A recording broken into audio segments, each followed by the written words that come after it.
Walk into any grocery store today, and you'll find a predictable layout in the produce section. There are piles of sweet oranges, bright yellow lemons, tart green limes, and heavy grapefruits, categories we treat as entirely independent types of fruit. But almost none of these exist independently in nature.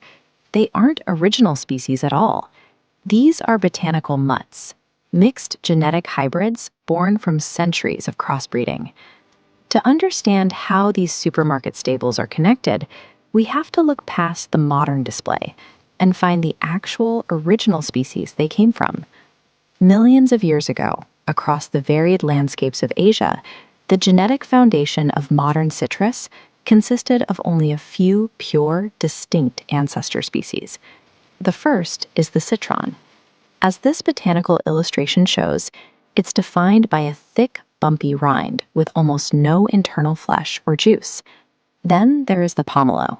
It is massive compared to the citron, notable for its sheer scale and the thick, spongy white pith inside.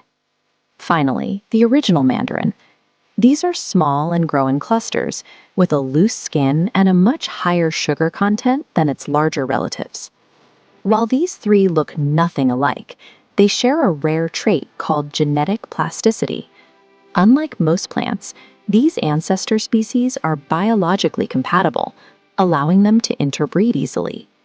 The combination of these three radically different ancestors, paired with that high plasticity, set the stage for a massive explosion of biological diversity.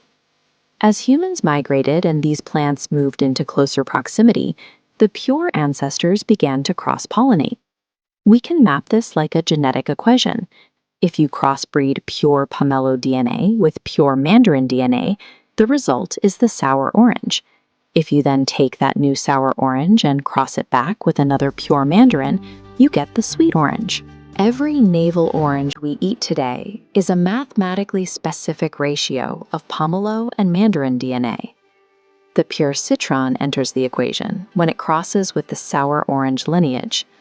This specific combination birthed the standard lemon. Some of these mixes were accidental. In the 18th century, a cross between a pomelo and a sweet orange resulted in the grapefruit. What looks like a dozen unique fruits in the produce aisle is actually just varying percentages of pomelo, mandarin, and citron DNA expressed in different ways. Today, the global citrus industry manages an immense network of these ancient hybrid clones. To keep these exact genetic ratios from mutating, growers can't rely on wild seeds. Instead, they use practices like grafting, physically splicing branches onto rootstock, to ensure every fruit remains identical. This massive agricultural effort is what allows a modern grocery store to maintain such a consistent, year-round supply of hybrid fruit. Because of their inherent genetic plasticity, this botanical evolution is still happening. Scientists and breeders are continually working to create new variations for the future. Every time you peel a piece of citrus, you are consuming a living, evolving mosaic of ancient biological history.